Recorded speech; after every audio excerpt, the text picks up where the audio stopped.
El mensaje que tengo para ustedes hoy es llamado religiosidad que no salva. Estamos en Filipenses, capítulo 3, y fíjense que en este tramo de lo que es la epístola no nos encontramos con la historia de un pecador descarriado.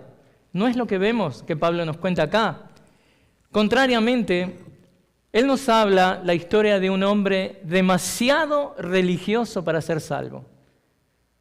Él se ve como un hombre muy religioso, pero en un sentido lo que nos enseña al citar esto, lo que es su historia en el judaísmo, es que el mayor obstáculo para la salvación de Pablo no había sido su pecado, sino su justicia, entre comillas.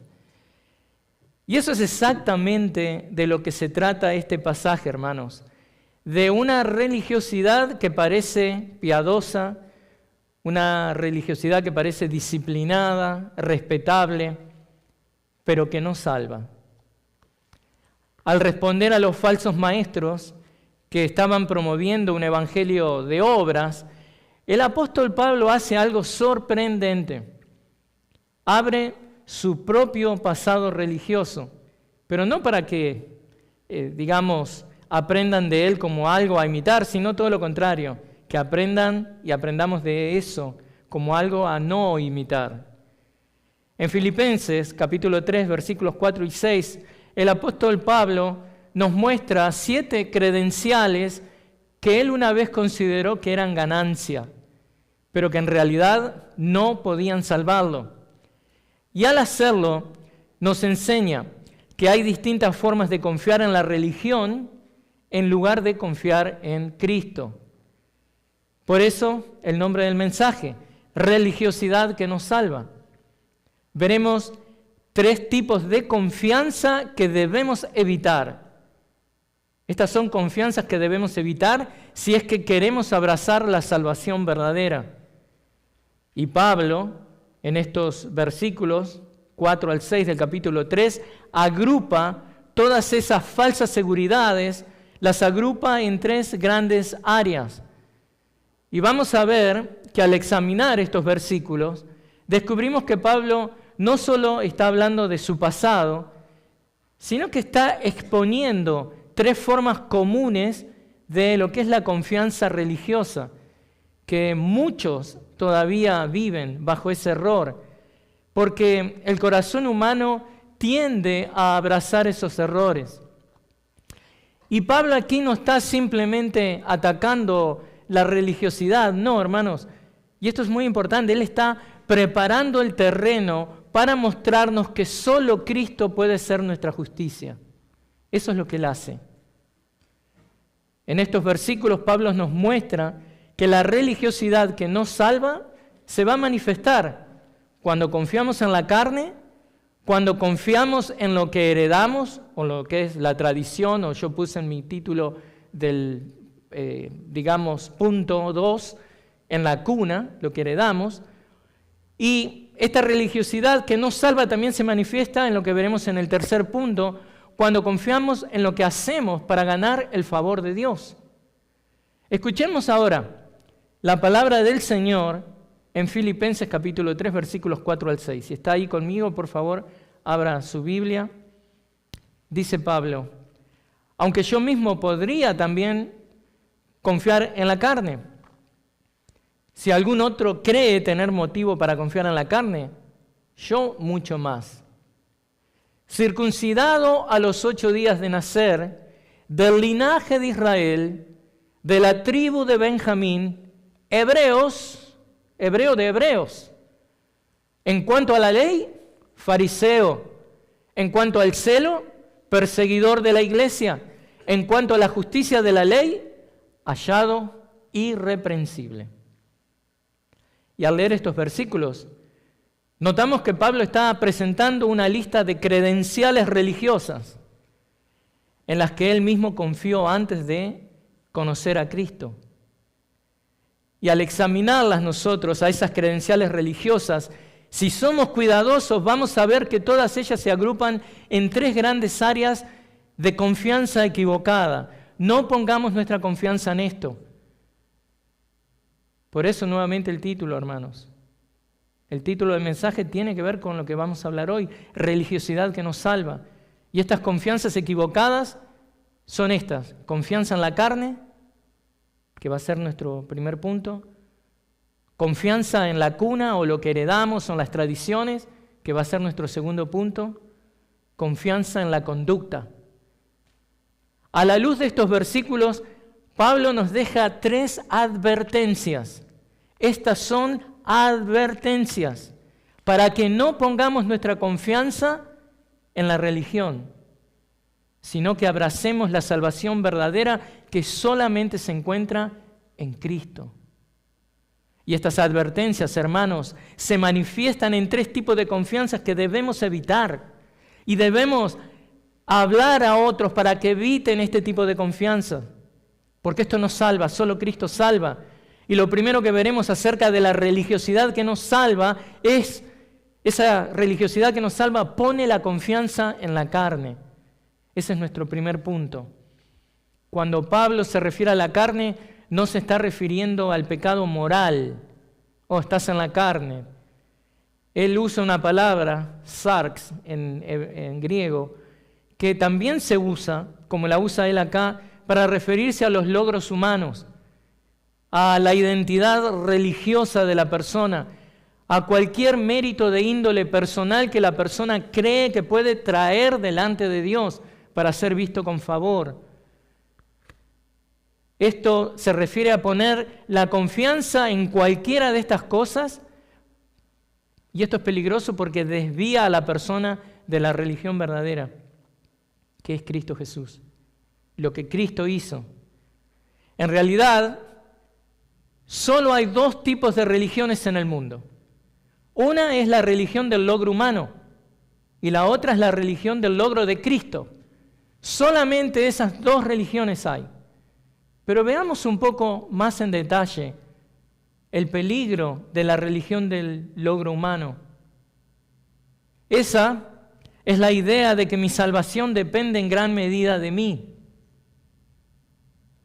Cuantas más buenas obras acumule, cuanto más buenas acciones realice, cuanto más progrese y avance en el conocimiento de la religión que estoy abrazando, más posibilidades tendré de ir al cielo. Eso es lo que esta religión falsa del esfuerzo humano dice. Se trata de hacer todo lo posible por ser lo suficientemente bueno para que cuando finalmente llegue hasta allí, al cielo supuestamente, al umbral del cielo, Dios me dé una palmada a la espalda y me diga: buen trabajo, has hecho todo lo necesario para entrar en mi reino.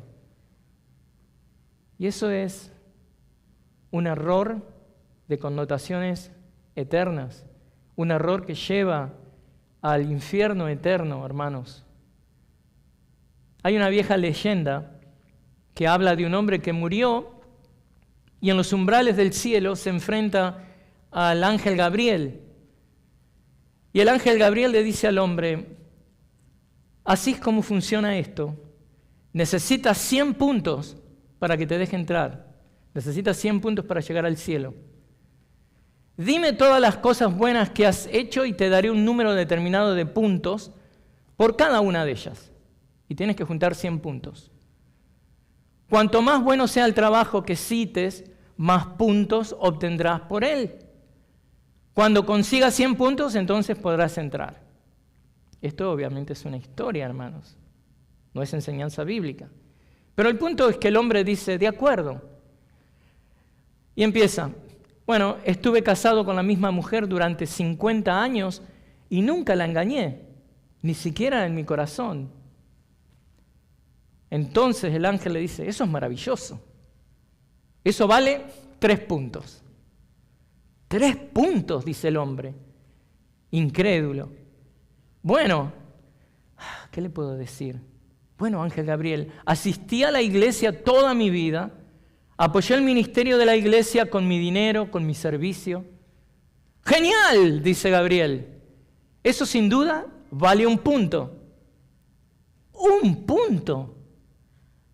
Dice el hombre con los ojos que empezaban a mostrar el pánico, los ojos grandes así, como mi perra Paggy. Bueno, ¿qué tal esto? Le dice el hombre a Gabriel.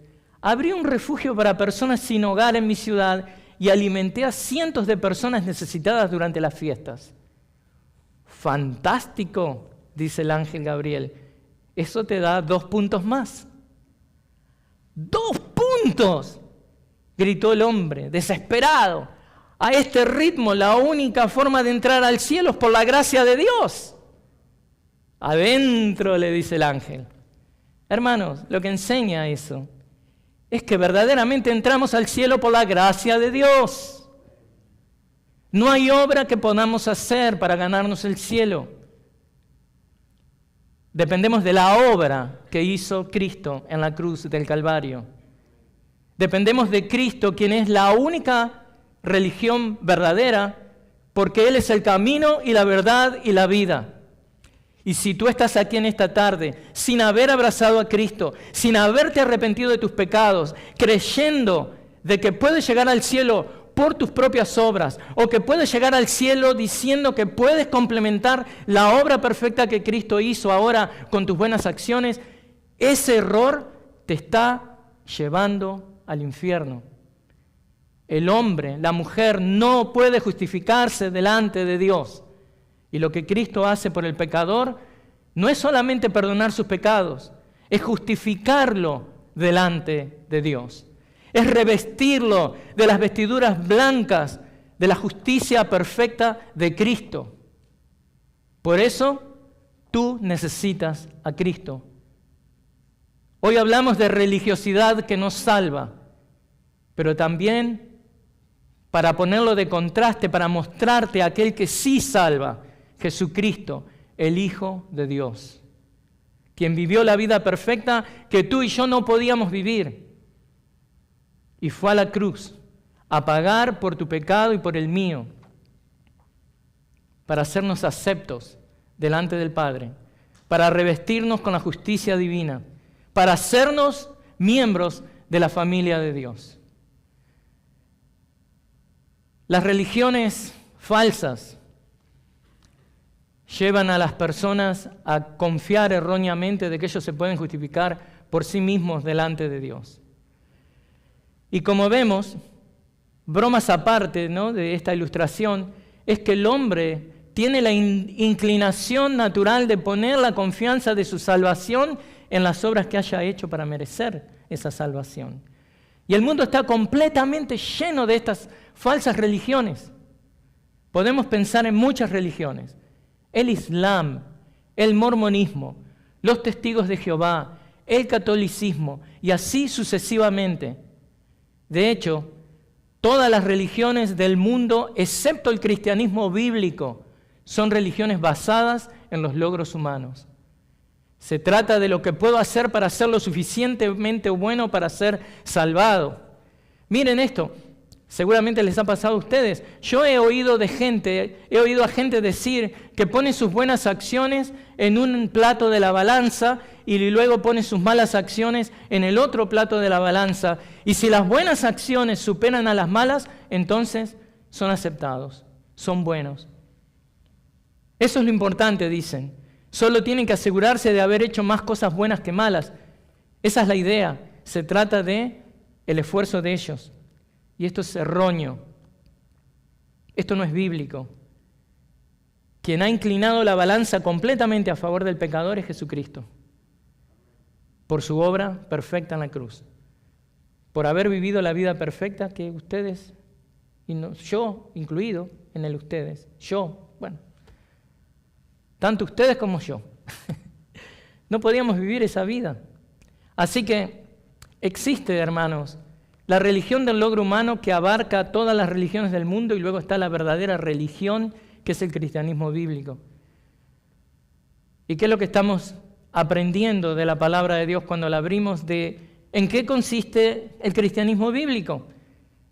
Simplemente, la palabra nos dice que nosotros no podemos hacerlo, no podemos ameritar la salvación, No hay nada que yo pueda hacer, no hay nada que nadie pueda hacer para ganar su propia salvación. No podemos ser lo suficientemente buenos, no hay forma de que podamos ser lo suficientemente buenos. Entonces, ¿cómo se hace? Porque siempre tenemos la idea que tenemos que hacer algo. ¿O cómo se alcanza la salvación? Y bueno, nuevamente, Cristo lo hizo por nosotros. Esa es la idea. Esta es la religión del logro divino. Aquí hay una religión del logro humano, por un lado, que es lo que son todas las religiones del mundo, pero nosotros, por la gracia de Dios, nuestros ojos han sido abiertos a que nosotros no dependemos de nosotros mismos, sino dependemos de Cristo. Esa es la religión verdadera. Y aquí en Filipenses 3:4, Pablo, ¿qué es lo que va a hacer ahora? Porque él está experimentando la religión verdadera. Él en el camino a Damasco conoció al Salvador verdadero. Pero ahora en Filipenses 3:4, si usted mira ahí, Pablo baja a jugar con las reglas de los judaizantes. Este juego que los judaizantes están jugando, estos falsos maestros que quieren justificarse delante de Dios por sí mismos. Estos que representan una religiosidad que nos salva. Pablo les dice, ok, les voy a mostrar cuán tonto es su manera de pensar. Voy a bajar a su terreno para mostrarles su necedad. Para mostrarles cuán tonto es el argumento de la religión de los méritos humanos. Y Pablo les dice, aunque yo mismo podría confiar en la carne, es un argumento retórico del apóstol, si alguien pudiera legítimamente confiar en la carne, ese era él. Pablo entra en el terreno de estos judaizantes adoptando temporalmente su razonamiento. Entonces, ¿qué es lo que hace? Hace una comparación de credenciales. ¿O esas son las credenciales de ustedes? Les voy a mostrar mis credenciales. Pero él no lo hace para presumir, sino para desenmascarar la futilidad, la necedad del sistema que estos falsos religiosos están abrazando. Hermanos, aquí no es que Pablo se está inflando de orgullo, no, en absoluto. La idea de comparar currículums es para mostrar que la carne nunca gana. Pablo no está escribiendo como un enemigo de la religión verdadera, que es el camino a Dios, sino como alguien que vivió la religión falsa en su máxima expresión. Pablo no está criticando la religión por la religión en sí, por ignorancia, sino que está hablando desde su experiencia. Y lo hace en estos versículos. Lo que hace en estos versículos es mostrar que todo aquello que el hombre busca para justificarse delante de Dios es insuficiente para salvar. Pero nuevamente, Cristo es suficiente. En Él encontramos todo lo que nos salva, todo lo que nos justifica. Y debemos ser honestos. El gran peligro de la religión, cualquier religión, es que la carne puede vestirse de piedad. Y el problema no está con la religión, sino poner la esperanza de salvación en una religión que es falsa, o adoptar una forma religiosa que verdaderamente es solamente externa.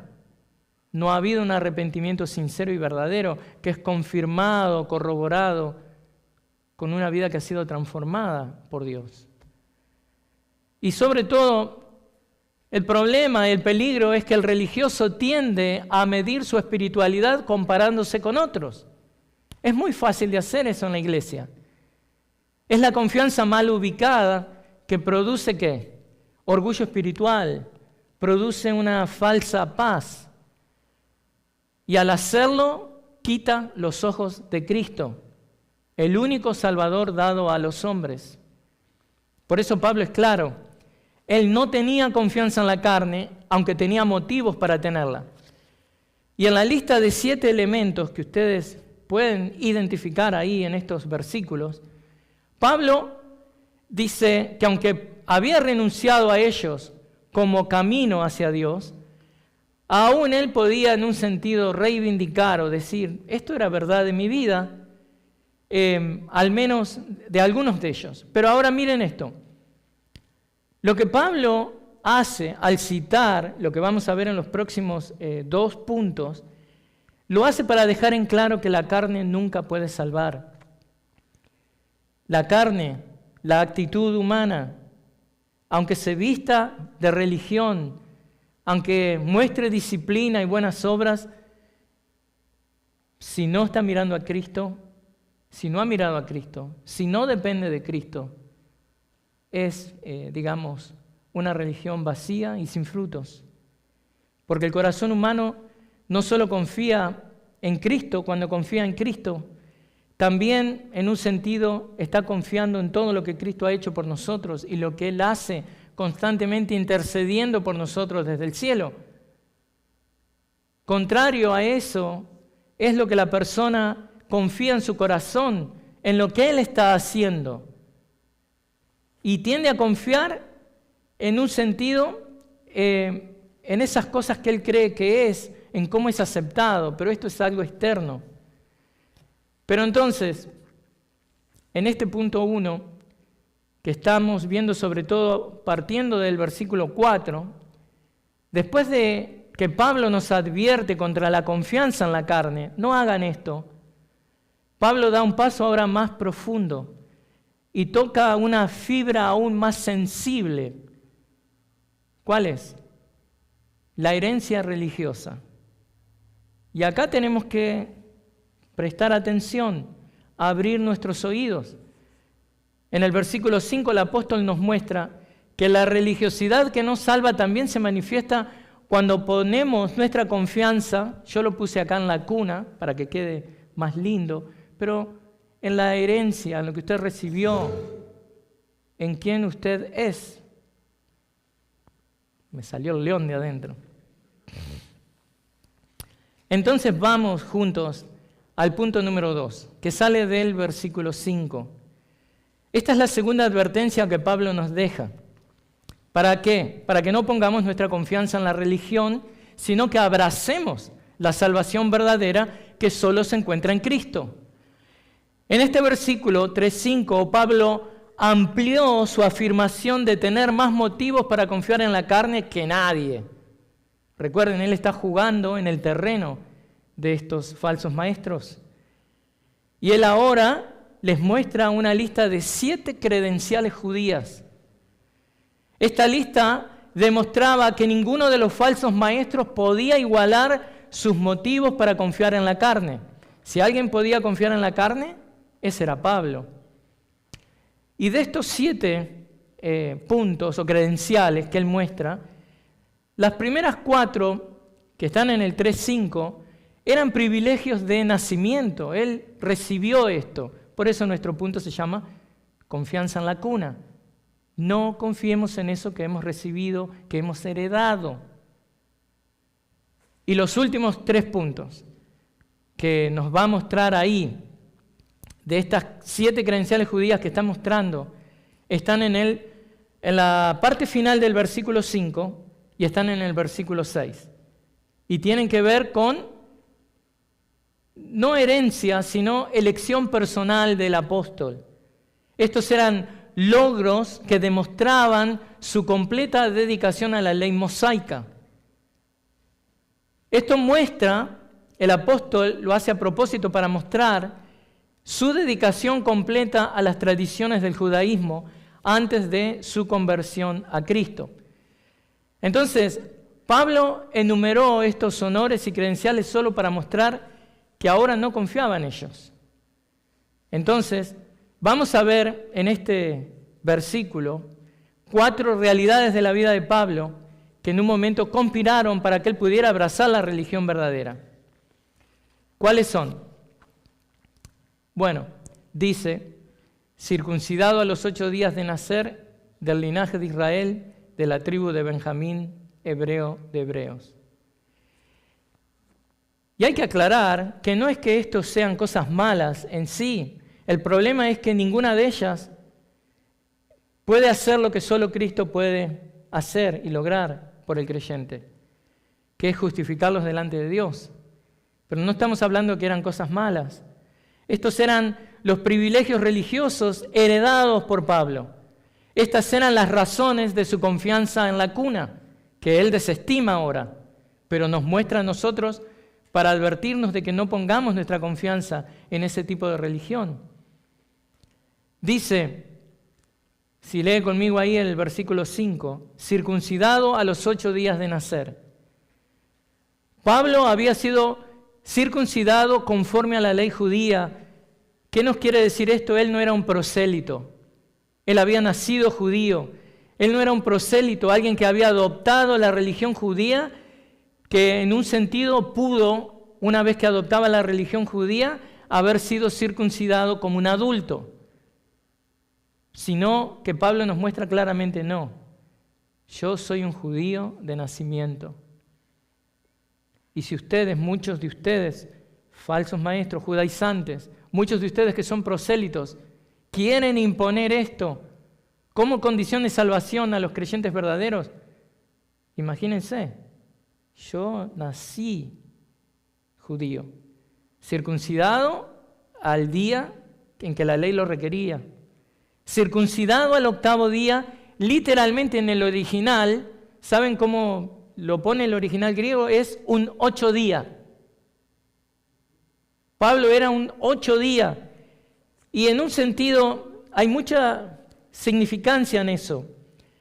Él está mostrando que él era un ciudadano del pueblo del pacto con Dios. Era un 8 días, nacido ciudadano. Era ciudadano por nacimiento, no por naturalización. Y ustedes saben, los que somos naturalizados americanos, tenemos que pasar por exámenes. Pero el nacido ciudadano recibe derechos antes de poder hablar. Nosotros tenemos que prepararnos para hablar y decir cosas acerca de la historia, de la Constitución y recibir luego los derechos. En cambio, Pablo, aún antes de hablar, esos derechos ya eran de él. Lo primero que Pablo menciona como credencial es esto, él era un 8 días. Es algo que él no había hecho. Otros lo hicieron por él. Entonces él dice, si alguien podía confiar en la carne, este soy yo. Pero esto es lo lindo. El hombre marcado en la carne desde su nacimiento dice, esto no es suficiente. Si pongo mi confianza en esto, si pongo mi confianza en la cuna, en lo que heredé, esto no me acerca a Cristo. Solo la justicia que viene de Cristo salva, y es lo que Él va a decir si van conmigo ahí a Filipenses 3:9. ¿Qué es lo que dice? Filipenses 3:9. Y ser hallado en Él, no teniendo mi propia justicia derivada de la ley, sino la que es por la fe en Cristo, la justicia que procede de Dios sobre la base de la fe. Entonces, lo que les está diciendo a muchos de los judaizantes es, ustedes en un sentido son como esa estrella del equipo de fútbol que fueron contratados y ahora vienen a jugar en este equipo de la religión verdadera, pero yo soy de la cantera, yo me crié en este club y ustedes me quieren venir a decir a mí cuán importante esto es o no, pero Pablo les dice, eso por sí solo no salva. Haber nacido israelita, haber sido un 8 días, no salva. Obviamente, Pablo les está diciendo de que él había nacido de padres judíos que eran cuidadosos observantes de la ley, que habían hecho que se practicara la circuncisión a su hijo en el día prescrito, el 8º día. Por eso Pablo le dice a los judaizantes, así que si te jactas de la circuncisión, incluso entre los gentiles, bueno, si alguien va a confiar en la carne, yo fui circuncidado precisamente según la ley del Antiguo Testamento que requería que fuera en el 8º día. De nuevo, este es Pablo jugando en el terreno de estos malos obreros para que los filipenses y nosotros no pongamos la confianza en una religión externa que nos salva. Ni la circuncisión, ni el bautismo, ni una profesión de fe que hayamos dicho que hicimos cuando éramos niños. Nada de eso es lo que en sí nos salva. Es Cristo lo que salva. Es la transformación que el Espíritu Santo hace con nuestra regeneración. Y en un sentido Pablo empieza diciendo, miren, esto no sirve. Y empieza por esto que él ni siquiera eligió. Todo lo había recibido. ¿Y qué más dice que había recibido? Del linaje de Israel. Y él no ponía la confianza en la cuna, en lo que había recibido, en cómo nació. Pero les podía decir, soy de la nación de Israel. Y la nación, cuando habla de la nación, es la palabra también que se usa para pueblo, que está hablando de lo que es, bueno, alguna gente lo dice como raza o el linaje de Pablo. E Israel, nosotros que leemos la Biblia, sabemos que ese nombre encuentra origen en el cambio del nombre que Dios le da al patriarca Jacob. Eso lo vemos en Génesis 32, 28. ¿Y qué pasa? Ahí pasa de ser Jacob y ahora es Israel. Y luego ese nombre Israel es usado para referirse a la nación descendiente de este hombre, de los 12 hijos. O sea, Pablo dice Israel, israelita, estas autodenominaciones preferidas de la nación y el pueblo judío, que era lo que llamaba la atención, es que hablaba de un privilegio como pueblo del pacto de Dios. Pablo dice, yo ni siquiera pongo esto como algo que juega a mi favor. Mi confianza está en Cristo, no en la cuna, no en lo que nací, no en lo que heredé. A pesar de que soy de la estirpe de Israel, a pesar de que él no era un ismaelita o un edomita, sino que era proveniente de Abraham a través de su esposa, ¿no? Digamos, la esposa. Ay. Lleguen a viejo y vean lo que les pasa. Sara, ¿no? Y los descendientes de Saúl, que eran los edomitas, él no se está identificando con ellos. Pero él dice, no, yo soy israelita. Era algo que él podía decir, acá estoy, miren, judaizantes. ¿Se pueden comparar conmigo? Pero bueno, Pablo era de la estirpe de Israel, un judío auténtico en todos los sentidos. Ahora, ¿qué es lo que hace él? Bueno, él no pone la confianza en esto. Él no dependía de esta herencia.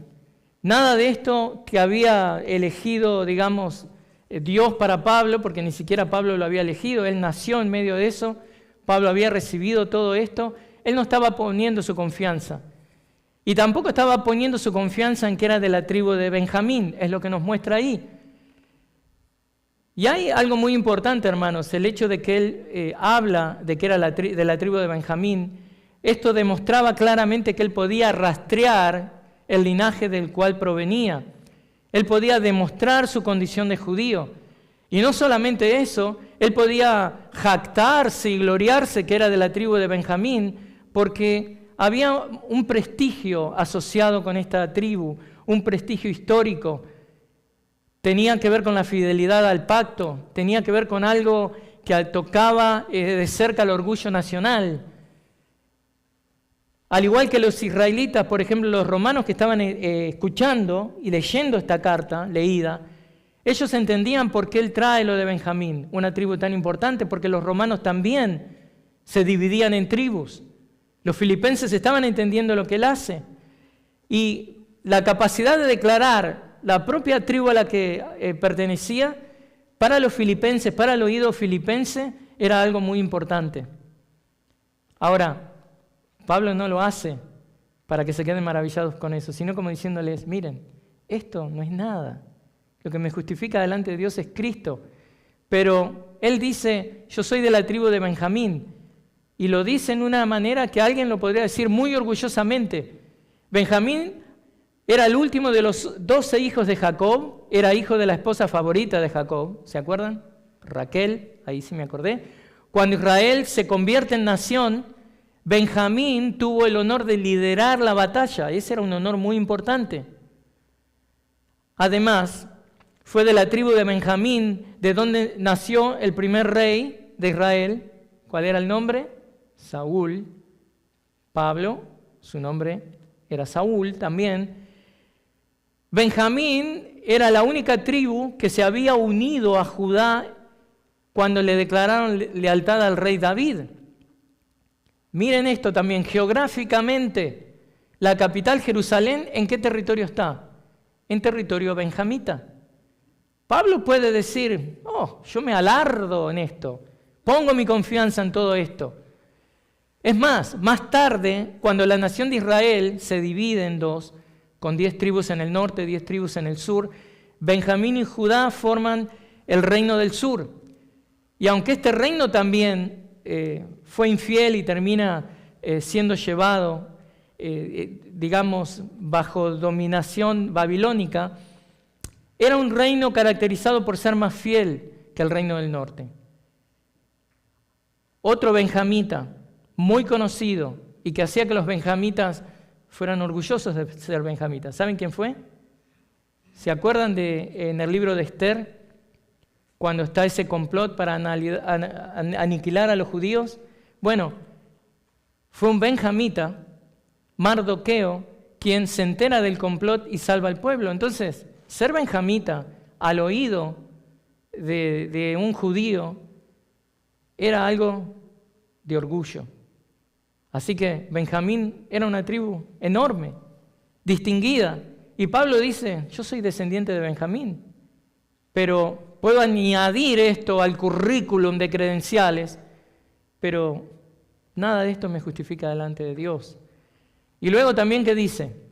Hebreo de hebreos. Y con esto Pablo se refiere a que era hijo de padres hebreos. Por ejemplo, si lo comparamos con Timoteo, sabemos que su padre era griego. En cambio, Pablo no. Padres hebreos que lo circuncidaron en el 8º día. Y esto habla de su descendencia, pero también de su educación. Era un hijo que había sido enviado a estudiar a los pies de Gamaliel. La educación para esta familia judía, hebrea, era muy importante. Por eso él dice, soy hebreo de hebreos. Y en Hechos 22:3, cuando a Pablo se le da la oportunidad de defenderse, habla de sus orígenes. ¿Y qué dice?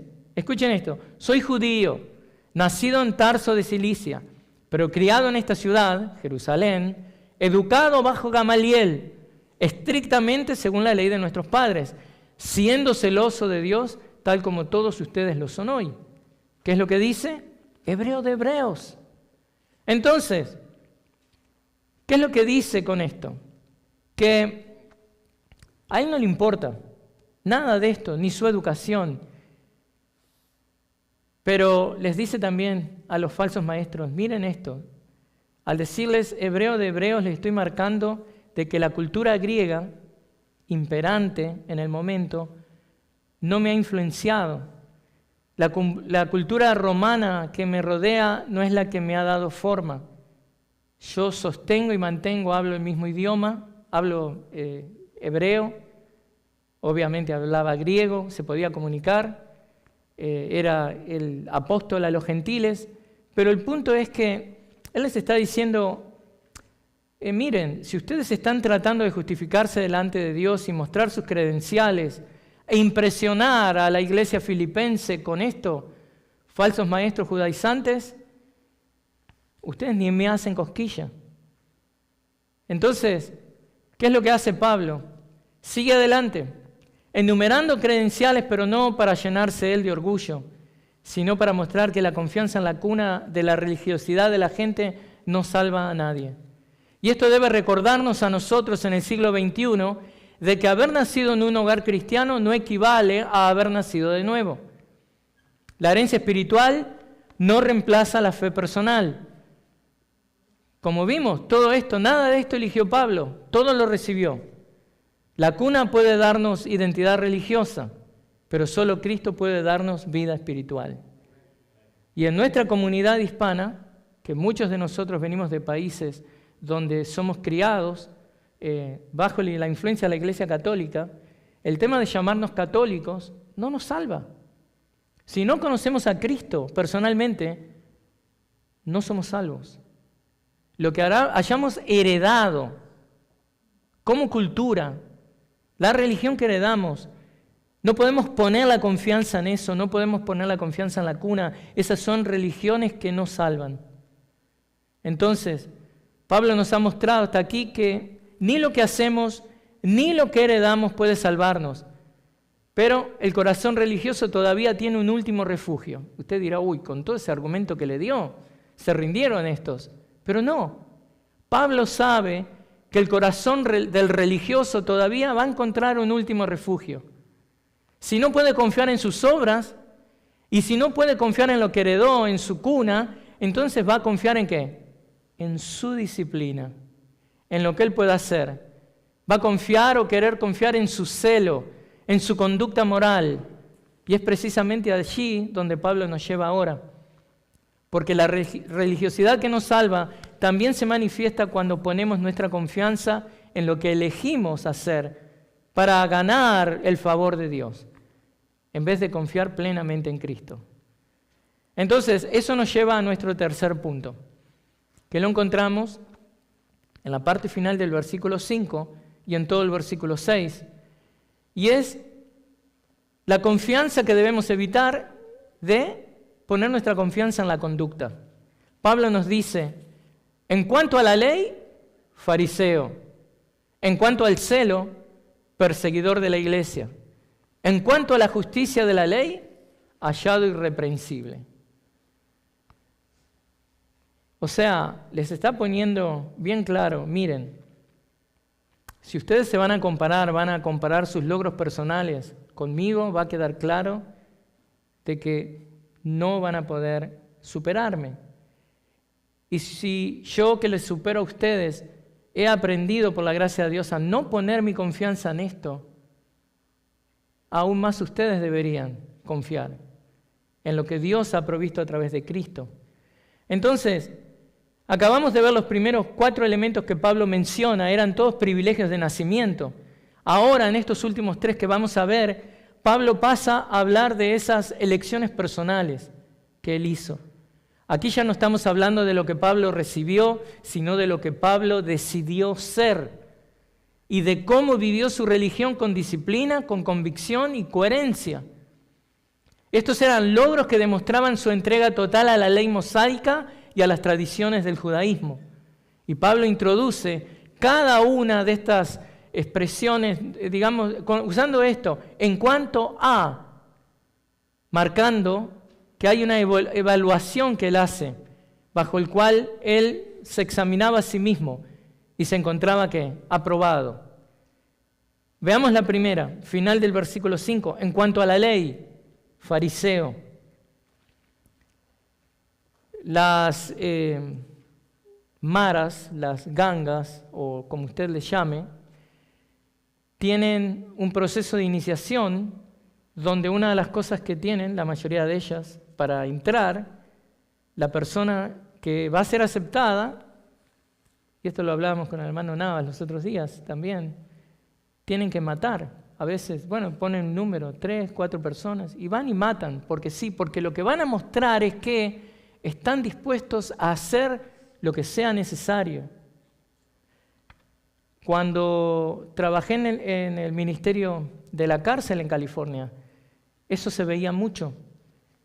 Y muchos de ellos lo hacían porque dice, les tenía que demostrar a mis pares, a aquellos, digamos, que me iban a recibir en el grupo, que yo podía ser lo más extremo que se me pidiera para mostrar mi, digamos, lealtad al grupo. Y esta locura, hermanos, que pasa, sigue pasando, ¿no? Gloria a Dios por lo que está haciendo Bukele en El Salvador, pero que todavía pasa en tantos países. A veces este tipo de principio se usa también en lo que es la religión falsa, que dice, yo les voy a demostrar a mis pares que no hay nadie tan celoso como yo. Yo les voy a demostrar a mis pares que esto es la religión, que si ellos me miran a mí van a ver una persona que es ejemplo. Y empieza la persona a crear ¿qué? Orgullo espiritual. Quita, obviamente, si es que alguna vez los puso, los ojos en Cristo. Y no solamente el daño es para él, es para aquellos que lo siguen.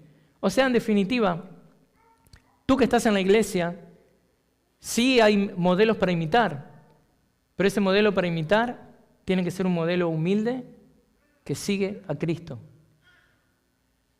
Entonces, ¿qué es lo que dice Pablo? Religiosidad que nos salva, confianza en la conducta. Él dice, en cuanto a la ley, yo era fariseo. Ser fariseo, como ustedes habrán aprendido, era la máxima expresión de observancia religiosa y pureza doctrinal. Eran conocidos como los separados, hombres dedicados, rigurosos, cuidadosos con cada detalle de la ley.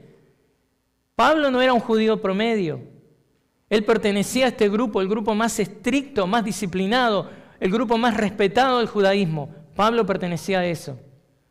Incluso después de su conversión, a veces se identificaba doctrinalmente como fariseo. Hechos 23:6, si ustedes lo quieren buscar después. Pero él lo hace para mostrar que él no era un ignorante de la teología, no era alguien superficial, no era alguien que se tomaba las cosas livianamente. Y aquí está la advertencia para nosotros. La ortodoxia, lo que es la sana doctrina, sin una relación viva con Dios, puede convertirse en idolatría religiosa. Porque es posible que amemos más la teología que al Dios de la teología.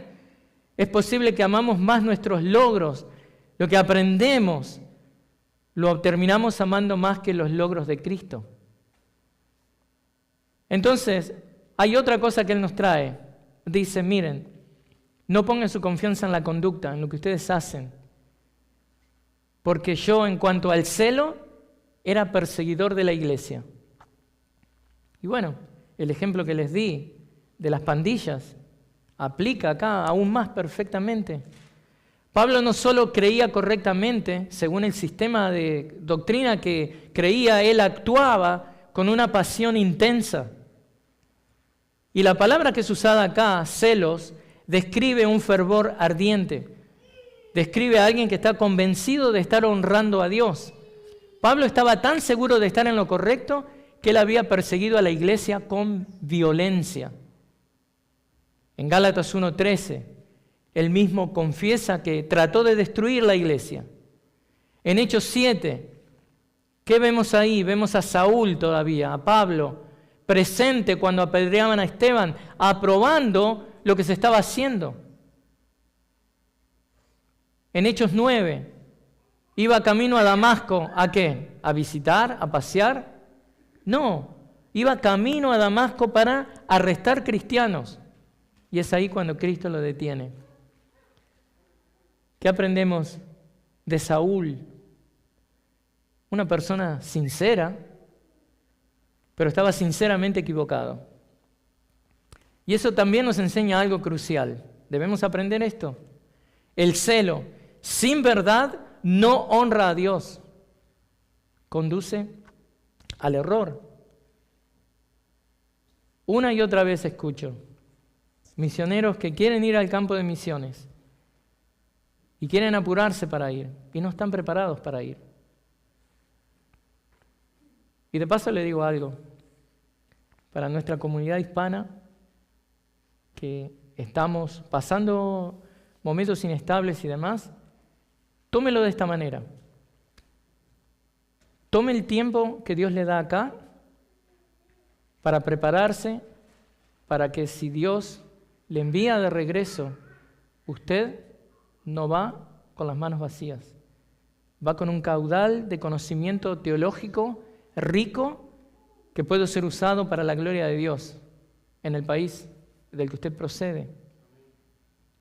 Entonces, Pablo iba a eso, destruir, perseguir. Trajo mucho dolor. Pablo separó familias. Pablo era el responsable de que padres no vieran a sus hijos, de que madres empezaran a pasar hambre, de que muchos eran apedreados, apaleados, puestos en prisiones donde muchos de ellos perdieron la vida. Era un hombre muy sincero, muy celoso de lo que creía. pero era un enemigo de Dios. Entonces, el celo sin verdad no honra a Dios, conduce al error. Y el activismo religioso, hermanos, puede coexistir perfectamente con un corazón que no ha sido regenerado. ¿Cómo sabemos esto? Porque el Señor Jesús nos dijo esto. En Mateo 7, Él nos dice, muchos me dirán, Señor, Señor, no hicimos esto, no hicimos lo otro. Y yo les diré, jamás los conocí. Pero bueno, Pablo nos brinda algo más, diciéndonos, no pongan la confianza en la conducta. Y escribe ahí en el versículo 6, en cuanto a la justicia de la ley, irreprensible. Pablo vivió conforme a la letra de la ley. Esto no es algo que era malo para un judío, pero una vez que Cristo vino y hubo nueva revelación, ya no era suficiente. Pero él observaba todas las regulaciones, los rituales, sus normas morales, las ceremonias. Pablo no está diciendo que él fuera una persona que no tuviera pecado, pero sino que exteriormente nadie podía señalarlo a Pablo como alguien culpable de no amar la ley de Dios. Está diciendo que si la salvación se midiera por la conducta, Pablo tenía un currículum que era impecable, inigualable. Y sin embargo, él aprendió por la gracia de Dios de que no había futuro en ese pasado que él tenía. Era un callejón sin salida, no le conducía a la salvación. Todo eso, nada de eso lo acercaba a Dios, lo alejaba de Dios. Y la gran lección que nos deja el punto 3, estas cosas no eran requisitos para la salvación, eran que se habían convertido en obstáculos para la salvación. Y es lo mismo con cada profesante cristiano que trata de abrazarse a este tipo de cosas, que pone su confianza en la carne, que pone su confianza en la cuna, en las cosas que ha heredado, que pone su confianza en la conducta. Nada de esto lo acerca a la salvación, sino que se convierten estas cosas en obstáculos. La confianza en la conducta que uno tiene es una forma muy refinada de decir, estoy confiando en mí, estoy confiando en la carne. Pero eso es religiosidad que no salva. Por eso, Pablo, mire, advierte con lágrimas que muchos que hacen esto son enemigos de la cruz de Cristo. Vaya conmigo a Filipenses 3, 18 y 19. Mire lo que dice. Empieza en el 17, porque ven, Pablo era un buen ejemplo a imitar. Hermanos, sean imitadores míos y observen a los que andan según el ejemplo que tienen en nosotros, la religión verdadera. Pero el 18 dice, porque muchos andan como les he dicho muchas veces, y ahora se lo digo aún llorando, que son enemigos de la cruz de Cristo, cuyo fin es perdición, cuyo Dios es su apetito y cuya gloria está en su vergüenza, los cuales piensan solo en las cosas terrenales. Una advertencia muy grande, porque los que reemplazan la gracia por el esfuerzo, los que reemplazan la cruz, dejan a un lado la cruz de Cristo para mostrar su currículum religioso, están bajo maldición. Entonces, ¿cómo concluimos esto? ¿Qué aprendemos de la religión que nos salva? Bueno, no pongas tu confianza en la carne, no eres salvo por lo que haces. No pongas tu confianza en la cuna, no eres salvo por lo que eres. No pongas tu confianza en la conducta, no eres salvo por cuán disciplinado eres. La salvación no se gana, no se hereda, no se demuestra, se recibe por gracia, mediante la fe en Cristo solamente. La religiosidad que no salva siempre termina ¿qué? Confiando en algo que no es Cristo. Pero la fe que salva descansa únicamente en lo que Cristo hizo. Cristo es el único que salva. ¿Por qué? Porque su obediencia fue perfecta. Él fue a la cruz, pagó por nuestros pecados, su justicia ha sido imputada a nosotros. La única religiosidad que salva es la de Cristo, que es todo lo que hizo contado a nuestro favor. Oremos. Señor, te damos gracias por tu obra perfecta. Te damos gracias por abrirnos los ojos de que todo lo que necesitamos para ser salvos eres tú. Y que no solamente nos salvas, sino que tú constantemente intercedes por nosotros y nos has regalado una salvación que es intocable, que descansa en tu obra perfecta. Consumado es, dijiste. Y es lo mismo, esa misma verdad con nuestra salvación. Te damos gracias por eso y conforme pasamos ahora a la cena del Señor, a la Santa Cena, a celebrarte, a recordarte, Señor, pedimos tu bendición. Te amamos, bendecimos tu nombre. Amén.